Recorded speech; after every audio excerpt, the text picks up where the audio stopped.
the current trajectory is Bitcoin is showing it's becoming more of a global digital reserve asset and a reserve, potentially store of value, as the stock market is volatility is high. The key thing is, like, so let's say S&Ps make a new low and head towards 3,000. Let's see how Bitcoin reacts. It'd be wonderful if it doesn't go below 20,000.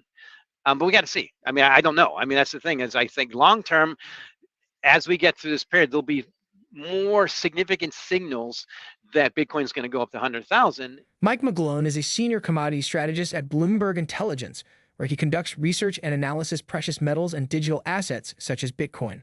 According to Bloomberg Intelligence's senior commodity strategist, Mike McGlone, Bitcoin is expected to perform strongly in the coming year. However, in the short term, McGlone is cautious and waiting to assess the S&P 500's performance, which he sees as a reliable gauge of volatility for other assets, including Bitcoin.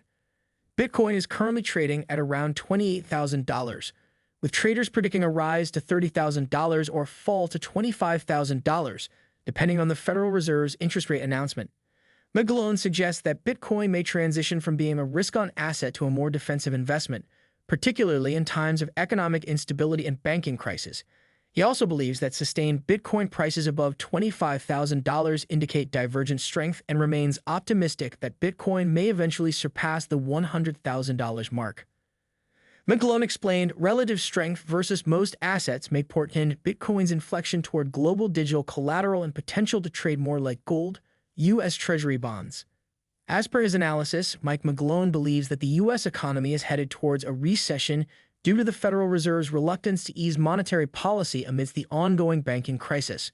In such a scenario, Bitcoin emerges as an attractive investment option as it is not influenced by any specific institution or government. Therefore, people can consider Bitcoin as a potential safeguard to protect their wealth during times of economic uncertainty. Bitcoin is viewed more as digital gold in a world going that way and may be moving on from excessive speculation. The 2023 global banking crisis and rising potential for a significant economic reset may mark an inflection.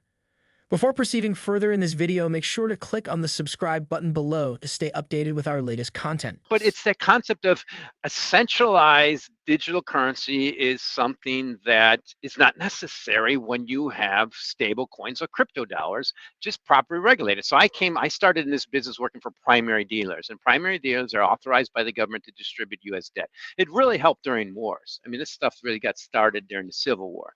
And then there's banks. Banks are regulated by the U.S. So we have that bit of a glass wall. I mean, it's not perfect, but with privacy. And it's happening globally so fast with crypto dollars, which I think is what's defining this particular bank crisis. Is, we were born out of the last one. That's where Bitcoin is born. Now this bank crisis is defining just that concept. If you have a crypto dollar that's fully collateralized on your phone, something that didn't exist 10 years ago, it might be safer than a deposit, a U.S. bank that's rehypothecated, and it's a fractional reserve system that's unique. I just didn't expect to get there. And then where's Bitcoin in the middle? There's no one can control it, so it's a bit of a safety thing. Yes, short term, it's going to be a bump in the road for Bitcoin, but look at the macro. This is called credit contraction. And look what happened with 2022. What market went down the most? Cryptos. Why? Because they're the fastest horse in the race. What's going up the fastest this morning? But that credit contraction that we're having from this banking crisis could and should, I think, if normal human nature matters, should be just early days. Because what you said earlier, what was the main source for this issue? Is the most significant aggressive hiking from the Federal Reserve ever from zero. According to Mike McGlone, a Bloomberg commodity strategist, is unlikely that the global economy will experience the same level of heavy dollar liquidity as in 2022. This is likely to prompt investors to take a more favorable stance towards Bitcoin. Recent events have demonstrated the vulnerability of traditional financial institutions such as Signature Bank, which experienced multi-billion-dollar runs on its deposits, resulting in the collapse of stocks in some other institutions. Even Deutsche Bank is not immune to such worries. Despite this, the Federal Reserve is persisting with its battle against inflation and is confident that massive government intervention has prevented a banking crisis. What's happening globally is we're realizing that the dollar is more and more becoming the world's base layer, and it's happening organically through crypto dollars, stable coins, and they're imperfect. But the unique thing that happened with USDC is it dropped almost the exact amount it was exposed to a bank. Yet, not the treasuries, which is okay. What's the problem here? U.S. banking. So to me, this is where I want to really rope in what where we're going now. Is we had hikes 2 weeks ago from the European Central Bank, and last week from the Fed, and the Swiss National Bank. And I just try to, if I'm lucky enough to live to be old, or picturing a conversation with a grandchild saying, Grandpa, so did the Swiss National Bank really raise rates at the same week that they had a merger with one of their failed banks and only became one bank? And did the Federal Reserve really raise rates about during a severe banking crisis? Did we not learn anything, rules of the Great Depression from what's happening right now and what's happened in 2023? What were they doing wrong back then that caused this great reset, which is my pick? So I look at this in real time. This is just shocking stuff that they look at 12-month measures of inflation. Yes, stubborn core, I get it. But what is price telling us? Price is telling us, sure, it could be short-term. Price is telling us that there's been this flight to global digital reserve assets going and world going that way, and that's Bitcoin. And it's what, outperforming Ethereum, which is impressive, outperforming the global the crypto market, which is impressive, and that's kind of what we've been not hoping but expecting. And the key question I ask myself, and I like to ask our listeners and viewers, is what stops this process of this banking crisis? And the Fed, okay, so they provided some liquidity short term, but raising rates, that was like you pointed out earlier, that was the main reason in the first place. It was hiking rates so fast. In his interview with Scott Melker, McGlone says that Bitcoin's halving event, plus a series of other fundamental developments, are set to boost the flagship cryptocurrency in 2024. Mike McGlone suggests that Bitcoin experiences a halving event every 4 years, where the newly issued supply of Bitcoin is halved, and historically, it is correlated with bull markets in Bitcoin. With the possibility of a recession looming, McGlone predicts that investors will prefer buying assets like gold, bonds, and Bitcoin during market dips. He stated, "Those to me are going to be some of the things that people are going to be looking to buy in dips as we tilt in a recession."